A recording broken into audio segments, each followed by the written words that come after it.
Assalamualaikum warahmatullahi wabarakatuh. Alhamdulillah wassalatu wassalamu ala rasulillah wa ala alihi wa sahbihi wa amma ba'du.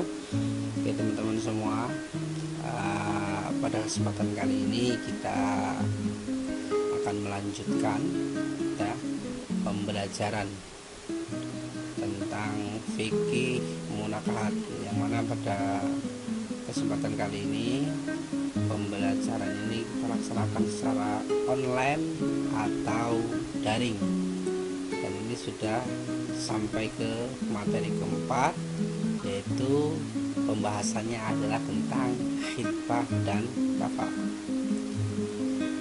Oke, mari kita bahas ya, satu persatu tentang masalah khitbah dahulu ya. Setelah itu nanti kita lanjut terhadap kafalah. Jadi yang pertama yang disebut dengan khitbah ini mempunyai beberapa arti ya. Kalau secara bahasa sendiri itu bisa diartikan bicara ya, yang berarti bicara, atau juga khitbah bisa diartikan sebagai ucapan yang berupa nasihat, ceramah, ujian dan sebagainya. Nah, kata khitbah kalau dalam bahasa Arab ini secara literal ini berarti pinangan atau lamaran. Nah, yang dimaksud dengan pinangan atau lamaran secara istilah adalah pernyataan keinginan untuk menikah yang disampaikan oleh satu pihak kepada pihak yang lain dengan cara yang ma'ruf dalam masyarakat atau dengan cara yang lumrah dan bisa dilakukan dalam masyarakat. Jadi kalau secara gampangnya ya, kita mau khitbah itu adalah proses permintaan ya dari pihak laki-laki kepada pihak perempuan. Ya, hal ini adalah ya mungkin calon istri ya. Nah, itu dengan cara-cara yang ma'ruf dan dengan kata-kata yang santun dan penuh akhlak. Adapun nanti tradisi-tradisi ketika seorang laki-laki ini hendak mengkhitbah atau meminang kepada seorang perempuan, nah itu nanti jalannya itu berbeda-beda. Biasanya setiap daerah tradisinya itu berbeda-beda ya. Tradisi ketika nanti seorang laki-laki itu mau mengkhitbah kepada seorang perempuan ya, adat istiadat daripada Sunda dengan Jawa itu berbeda. Jawa dengan Bali berbeda, Bali dengan Batak dan lain sebagainya itu berbeda. Maka kadang-kadang ada juga yang seorang laki-laki mengkhitbah kepada seorang perempuan ketika mau ke pihak rumahnya seorang perempuan, itu yang dibawa itu bermacam-macam ya, ada bawa beras, bawa karung dan lain sebagainya. Itu ya tidak menjadi masalah lah. Yang penting nanti inti poinnya itu harus terlaksana, tersampai, yaitu mengutarakan hasrat ya, mengutarakan keinginan kepada calon ya, kepada calon istri atau seorang perempuan bahwa kira-kira dirinya itu dijadikan istri pendamping untuk hidup itu mau apa tidak. Nah, itu nanti kita tinggal menunggu jawabannya. Nah, apapun konsekuensinya ini sudah menjadi tanggung jawab sebagai seorang pria. Kalau toh nanti ketika mengkhitbah atau meminang kepada seorang perempuan itu diterima, ya alhamdulillah. Kalau tidak diterima, ya jangan putus asa ya, apalagi sampai patah hati ataupun bunuh diri. Nah, itu sebab itu. Nah, sekarang kalau dasar hukum khitbah itu apa ya? Meski khitbah dalam masyarakat sangat sering ya, dilakukan dalam masyarakat, namun mayoritas fuqaha itu menyatakan bahwa khitbah memang syariat Islam, tetapi seorang tidak wajib melakukan khitbah sebelum menikah karena tidak ada satu dalil pun baik Al-Quran atau Sunnah yang menunjukkan secara eksplisit kewajiban melakukan khitbah. Nah, jadi kalau di dasar hukum khitbahnya ini, nah, di sini dikatakan bahwa ini memang sudah menjadi sering dilakukan oleh masyarakat ya. Tapi kalau di sini ulama fuqahanya itu punya khitbah itu memang syariat Islam, tapi sering tidak wajib melaksanakan khitbah sebelum menikah. Jadi kalau tidak ada mempunyai keinginan seorang laki-laki untuk menikah ya, itu tidak ada kewajiban untuk mengkhitbah seorang perempuan. Nah, untuk apa? Tidak ingin melaksanakan pernikahan, menghitbah perempuan. Dan tujuannya apa? Nah, ini juga tidak diperbolehkan. Jadi menghitbah seorang perempuan ini masih ada berkelanjutan. Tujuannya adalah untuk melaksanakan sebuah pernikahan. Jadi kalau seandainya nanti lamaran seorang laki-laki diterima, berarti langsung dilanjutkan ke jenjang pernikahan. Jangan hitbahnya untuk main-main. Sudah meminang atau meminta kepada seorang perempuan untuk dilamar, ketika perempuannya naam, ya saya terima, habis itu apa? Setelah perempuan menyatakan iya, naam setuju untuk dipinang, habis itu seorang laki-laki membohongi, tidak dijadikan tidak ada kelanjutan untuk dinikahinya. Nah itu yang tidak boleh. Yang selanjutnya adalah hikmah khitbah. Nah, disyariatkannya khitbah dalam agama Islam itu sebelum terjadinya ikatan suami istri ya. Kalau namanya sudah suami istri ya namanya bukan khitbah lagi. Jadi sebelum menjadi suami istri itu disyariatkan terhadap adanya khitbah ya. Memintalah kepada calon istri, mau enggak kamu kira-kira menjadi istriku. Nah, itu seperti itu. Selain untuk meminimalisasi kemungkinan kekecewaan dan kesalahan memilih calon pendamping, sebenarnya juga diharapkan agar masing-masing calon suami dan istri dapat saling mengenal dan saling memahami watak dan kepribadian pasangannya. Dengan saling mengenal dan saling memahami watak dan kepribadian pasangan, maka usaha untuk mewujudkan tujuan perkawinan, membentuk keluarga yang sakinah mawaddah warahmah akan lebih terjamin. Jadi kan nanti kalau namanya dari pihak laki-laki menghitbah ke pihak perempuan ya, kalau namanya pihak laki-laki didampingi oleh orang tuanya, nanti pihak perempuan juga didampingi oleh orang tuanya. Biasanya di situ nanti kan ada acara menghaturkan ya. Kalau dalam bahasa Jawa itu mengomongkan dari pihak laki-laki ke pihak perempuan, dari pihak perempuan ke pihak laki-laki tentang kekurangan yang dimiliki oleh anaknya masing-masing. Walaupun secara sejatinya mungkin anaknya dari pihak laki-laki maupun perempuan itu mempunyai segudang ya kelebihan dan sebagainya, nanti akan disampaikan. Nah, mungkin dari pihak laki-laki menyampaikan kepada pihak perempuan, ya, ini mohon maaf, ini putra saya namanya Hambara ya, ini mohon maaf, ini orangnya seperti ini. Nanti dari pihak perempuan juga akan mengutarakan tentang kekurangan. Nah, dari situlah nanti akan bisa tercermin. Oh, ternyata dia seperti ini. Nah, nanti dari dalam lambat jauhnya nanti akan mengetahui sedikit daripada watak karakteristiknya dari pihak laki-laki maupun dari pihak perempuan. Yang selanjutnya adalah tata cara khitbah ya. Nah, khitbah itu tidak dapat dilakukan oleh sembarang orang, begitu pula dengan orang yang dikhitbah. Ada syarat-syaratnya. Yang pertama diantaranya adalah seorang yang tidak berada dalam khitbah orang lain.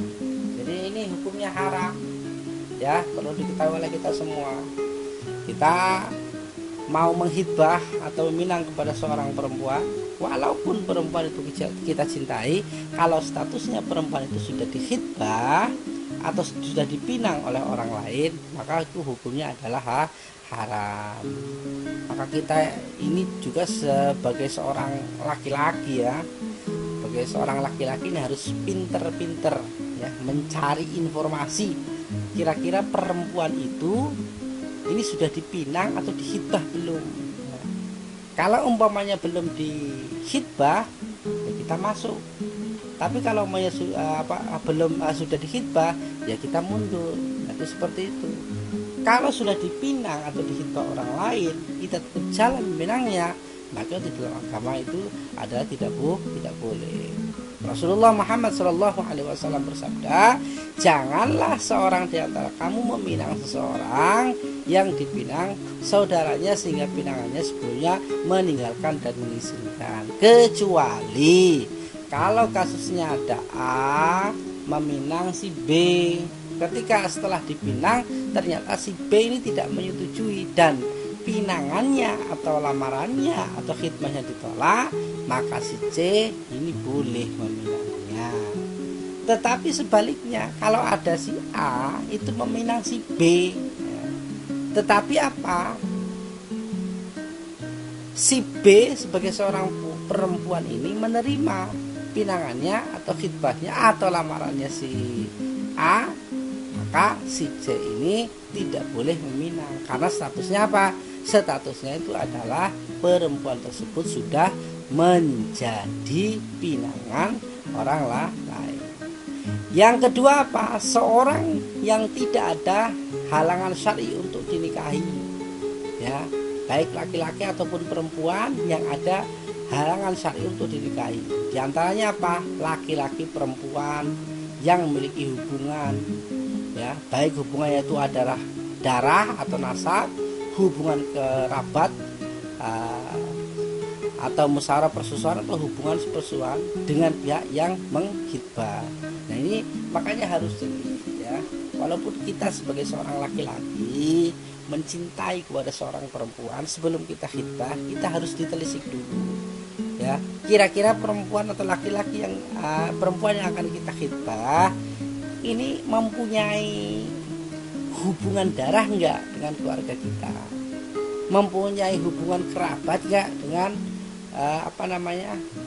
keluarga kita, mempunyai hubungan sepersusuan apa tidak dengan keluarga kita. Maka kalau hubungan nasabnya ada, hubungan kerabatnya ada, ya, hubungan persusuannya ada, maka itu dalam agama itu tidak boleh menghitbah. Nah, itu seperti makanya harus jeli, ya, jangan mentang-mentang kita mencintai seorang perempuan langsung saja kita khitbah. Setelah dihitbah ternyata itu apa? Ada hubungan sepersusuan, ataupun setelah dihitbah ada hubungan nasab, setelah dihitbah ada hubungan darah dan sebagainya. Nah ini yang tidak diperbolehkan. Yang kedua apa? Laki-laki atau perempuan yang tidak beragama Islam. Nah ini juga tidak boleh dihitbah. Mohon maaf, umpamanya ada seorang laki-laki, ya, nah, ini dalam hukum Islam ya, menghitbah kepada seorang perempuan. Ternyata perempuan tersebut itu bukan beragama Islam, maka di dalam agama Islam itu tidak diperbolehkan menghitbah. Karena apa? Sudah beda akidah dengan kita. Yang selanjutnya laki-laki yang sedang mempunyai 4 orang istri, ya. Kalau dalam Islam itu kan fankihu ma tobalakum minan nisa masna wa sulasa wa ruba. Ya, nikahilah olehmu wanita baik-baik 1, 2, 3 atau 4. Itu boleh kalau dalam agama Islam. Kalau statusnya seorang laki-laki itu sudah mempunyai istri 4, ya, dia pengen menghitbah lagi, melamar lagi, ya, perempuan lain, ya, maka itu tidak diperbolehkan, ya. Karena apa? Batas minimal, batas maksimal untuk seorang laki-laki itu adalah menikahi 4, ya. Kalau umpamanya 4 masih kurang, ya, pengen meminang atau melamar lagi, ya itu tidak diperbolehkan. Kecuali kalau kasusnya mempunyai istri 4, salah satu dari istri yang keempat itu meninggal. Nah setelah itu dia mau menghitbah atau meminang perempuan lain, yaitu adalah diperbolehkan. Yang selanjutnya perempuan yang masih berstatus sebagai istri dari laki-laki lain, ini juga tidak boleh. Istri masih sah menjadi istrinya orang lain, kita khitbah, kita pinang, ya itu tidak boleh. Walaupun kita cinta, kita sayang, itu tidak boleh, ya. Itu tidak boleh. Yang selanjutnya perempuan yang masih berada dalam masa iddah dengan laki-laki lain. Iddah ini adalah masa tunggu, ya. Nah, biasanya kalau ada seorang perempuan ditinggal meninggal oleh oleh suaminya, ini ada masa tunggu 3 bulan, 4 bulan. Nah ini kan dalam masa tunggu. Nah itu tidak boleh seorang laki-laki itu langsung menghitbah atau meminangnya. Baru aja ditinggal ninggal oleh ininya apa namanya suaminya, baru aja sehari 2 hari terus ada seorang laki-laki datang menghitbahnya, itu tidak boleh. Ditunggulah masa idahnya selesai. Setelah itu baru silakan Anda menghitbahnya. Nah itu seperti itu ya. Jadi ini apa namanya proses yang sangat pelik ya terhadap hitbah. Kita harus tahu tata caranya sebagai seorang laki-laki. Itu seperti itu. Kita lanjut ya. Untuk selanjutnya kita ini aja langsung ke poin E, yaitu konsekuensi masalah hitbah. Jadi hitbah itu dinyatakan sempurna jika pihak yang menghitbah tidak mundur dari hitbah yang diajukan dan pihak yang dihitbah menyatakan menerimanya. Artinya sudah ada kesepakatan dari keduanya untuk melanjutkan ke jenjang pernikahan. Nah sejak saat itulah hitbah memiliki konsekuensi, itu pihak yang menghitbah dan yang dihitbah tertutup dari hitbah orang lain. Sebaliknya jika pihak yang dihitbah belum menjawab karena masih dalam kerangka musyawarah atau dalam masa pertimbangan, maka hitbah tersebut dinyatakan belum sempurna sehingga tidak memiliki konsekuensi apapun. Jadi orang lain tidak diharamkan menghitbah mereka. Begitu juga jika pihak yang menghitbah mengundurkan diri. Jadi konsekuensi hitbah yang perlu teman-teman semua ketahui adalah, jadi sempurnanya hitbah atau melamar seorang laki kepada seorang perempuan adalah yang pertama, jika dari pihak laki-lakinya itu ya, dari pihak laki-lakinya mengajukan kira-kira ente itu mau nggak menjadi istriku.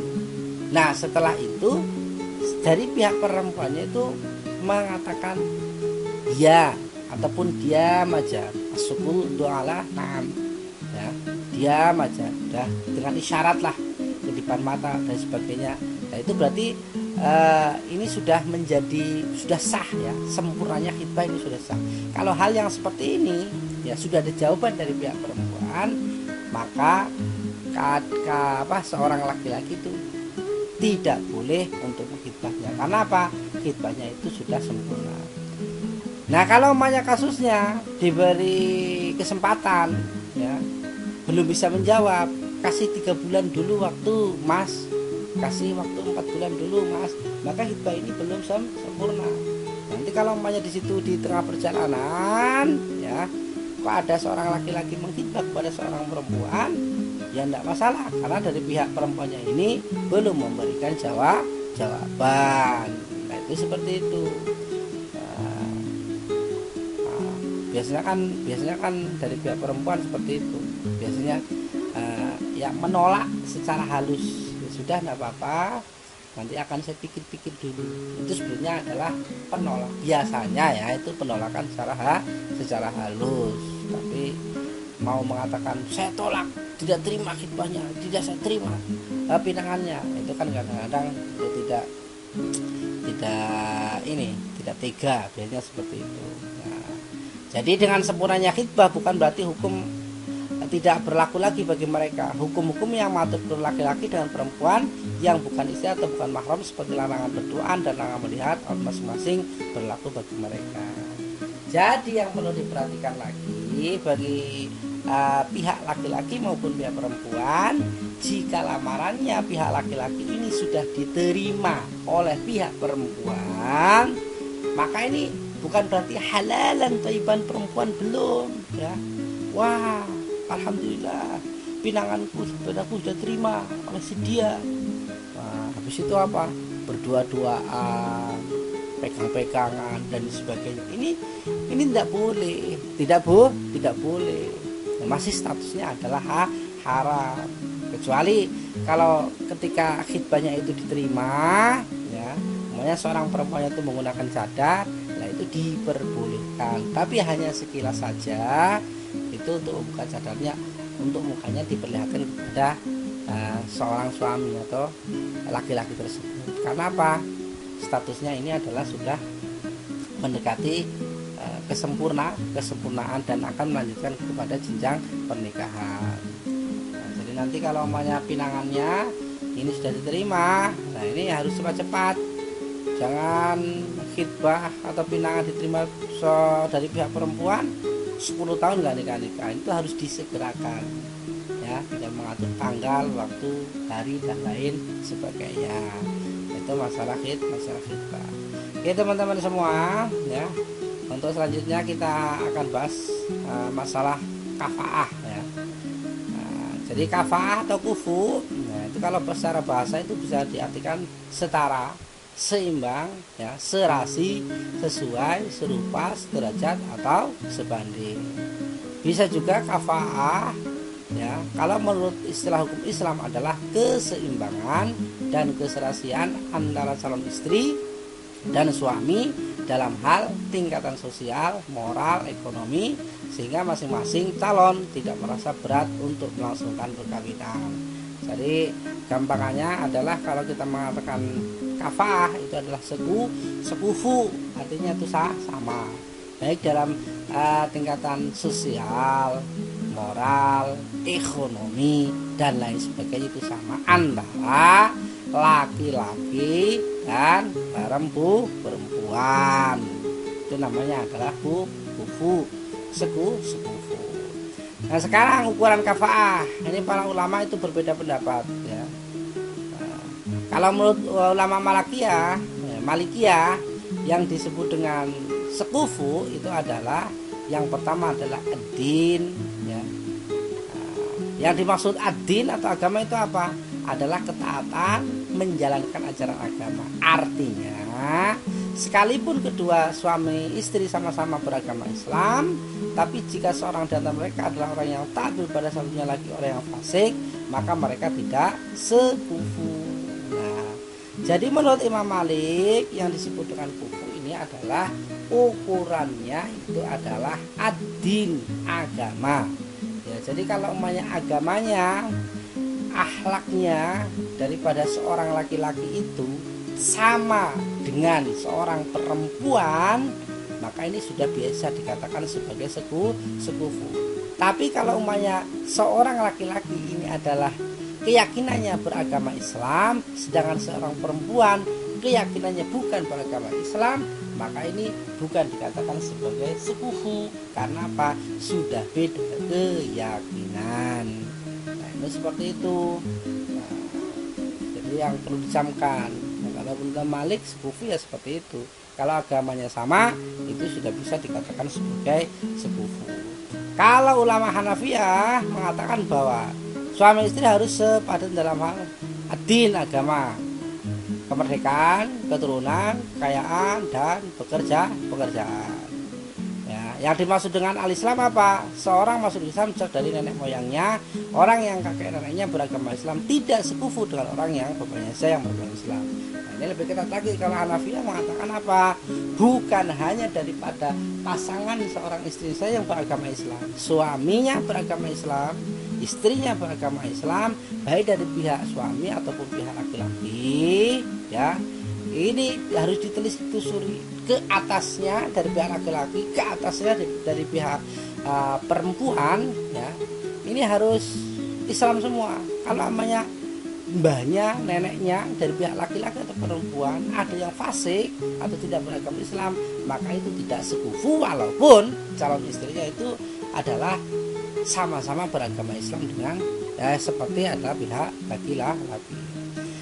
Kalau menurut Imam Syafi'i ya, selain agama tadi ya, suami istri juga harus padan dalam hal kemerdekaan, keturunan dan pekerjaan.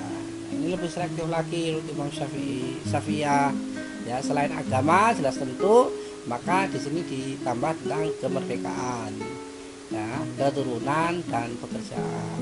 Mungkin kalau namanya seorang kalau bicara masalah keturunan, mungkin kalau yang satu adalah keturunan raja, ningrat, Gus, Ning, ya, Gus, Ning yang dapatnya Ning dapatnya ya Gus, pekerjaan, guru dapatnya guru dan lain sebagainya. Nah sedangkan kalau Hanabilah berpendapat bahwa suami istri harus padan dalam hal agama, turunan, kekayaan dan pekerjaan. Nah, di sini tambahkan lagi kalau menurut Hanabilah dari segi kekayaannya juga. Ya, kalau banyak seorang laki-laki kaya, perempuan juga harus kaya. Itu yang disebut dari makruh. Ya, namun yang perlu diperhatikan saudara-saudaraku semua, ya, dari pendapatnya Imam Malik, Imam Hanafi, Imam Syafi'i dan Imam Hambali atau Hanabilah, ya, ini harus kita perhatikan tentang sabdanya Rasulullah Muhammad SAW. Perempuan itu dinikahi karena 4 motivasi: karena hartanya, karena keturunannya, karena kecantikannya, dan karena agamanya. Nah, ini perlu digarisbawahi. Jatuhkanlah pilihanmu karena keberagamannya atau agamanya. Kamu akan mendapatkan keberuntungan. Nah, jadi Islam memandang dari tadi sekufu itu, ya, walaupun ada yang mendasari tentang harus ekonominya harus sama. Ya, kalau kaya dapat dengan kaya, bus dapat dengan ding, ya, kerja guru harus dapat dengan guru. Nah, itu terbantahkan semua. Kalau memangnya itu sudah tidak bisa lagi, ya harus pilih dengan agamanya, adil agamanya. Yang penting kalau sudah sama-sama agamanya bagus, akidahnya bagus, antara laki-laki dan perempuan sama-sama beragama Islam, nah itu sudah dikatakan sebagai sekufu. Ya, walaupun dari sisi ekonominya tidak sama, dari sisi pekerjaannya tidak sama, dari sisi kayanya juga tidak sama, dan lain sebagainya.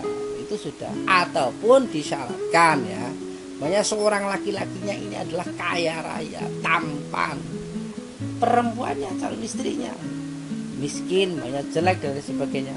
Ini kalau sudah ada kesepakatan, ya, dari pihak laki-laki ataupun pihak perempuan, ya, pihak laki-laki ataupun pihak perempuan ini sudah saling menerima, itu juga status hukumnya adalah sah dan itu sudah dikatakan sebagai sekufu. Nah, itu seperti itu, ya. Nah, sekarang hukum kafah atau sekufu ini berbeda pendapat, ya, anak-anak yang perlu diperhatikan.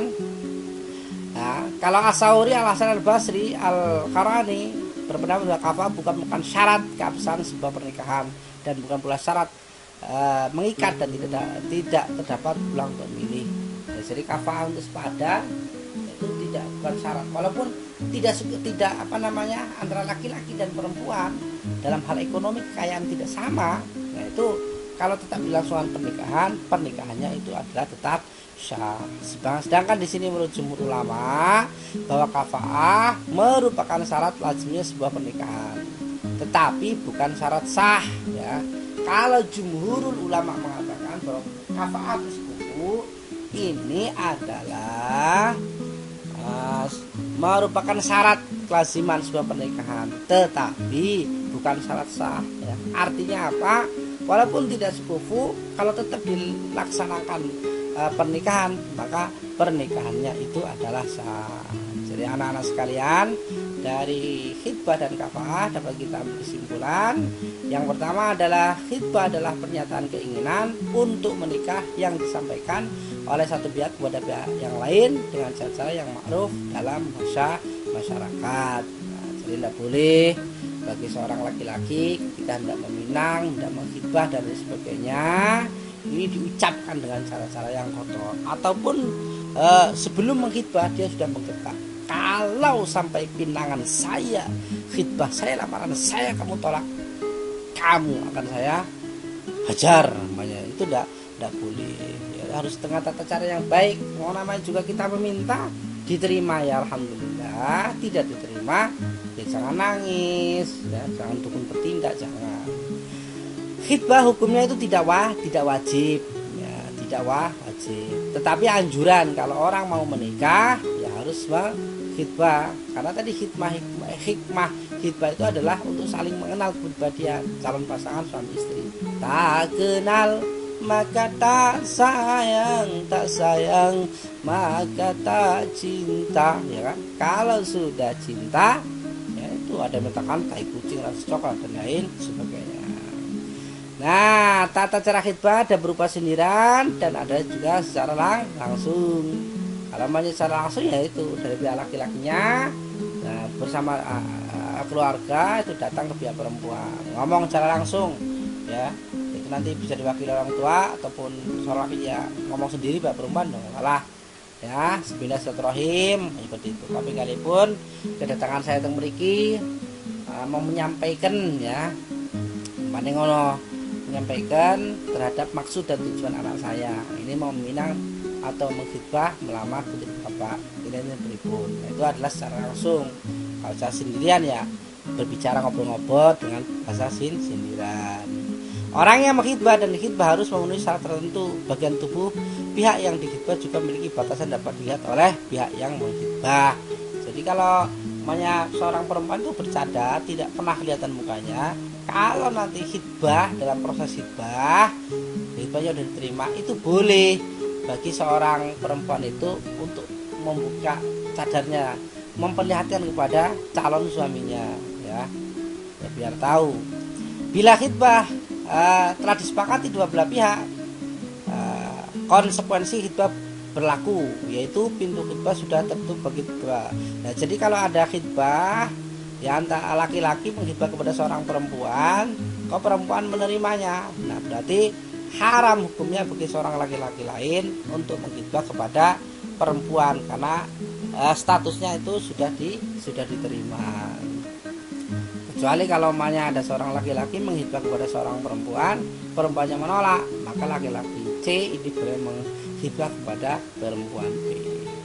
Nah, jadi kafa'ah adalah keseimbangan dan keserasian antara calon istri dan suami dalam hal tingkatan sosial, moral, ekonomi, sehingga masing-masing calon tidak merasa berat untuk melangsungkan perkawinan. Nah, itu seperti itu, sekufu lah ya, baik dari sosialnya, moralnya, ekonominya, dan lain sebagainya. Itu seperti itu. Nah, ukuran kafahnya ada berapa? Yaitu ada agama, kemerdekaan, turunan, kekayaan, kecantikan, pekerjaan dan lain sebagainya. Ini kalau bisa ya sekufu ya. Kaya dapat kaya, cantik dapat kantong, keturunan dapat keturunan.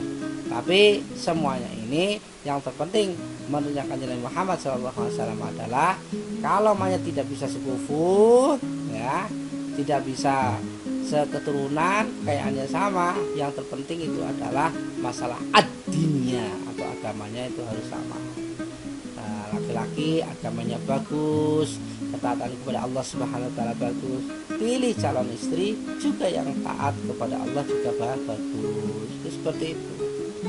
Nah, kalau seorang laki-lakinya hafal 30 juz ya, bukan juz 30 saja tapi hafal 30 juz karena santri ya, perempuannya bisa juga hafal 30 juz ya pokoknya sekafalah, yang penting dalam hal agama ya.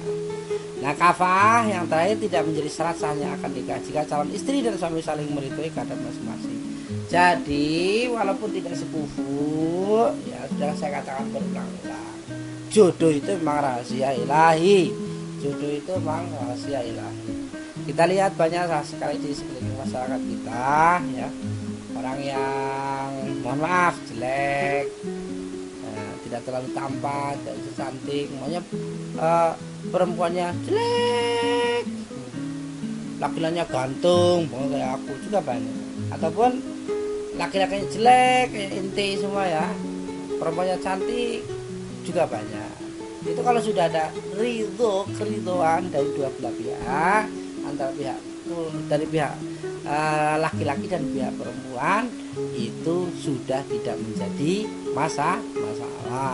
Kalau tetap dilanjutkan tentang pernikahan, maka pernikahannya itu adalah sah. Ya teman-teman yang saya hormati, jadi itu ya yang bisa saya sampaikan untuk pertemuan yang keempat tentang khidbah dan kafa'ah. Nanti setelah Anda menyimak sedikit ulasan tentang khidbah dan kafa'ah, silakan nanti didiskusikan, ada hal-hal yang perlu ditanyakan. Nah, nanti kita bahas secara bersama-sama. Nah, itu yang dapat saya sampaikan. awal akhir banyak sekali kesalahan, saya mohon maaf yang sebesar-besarnya.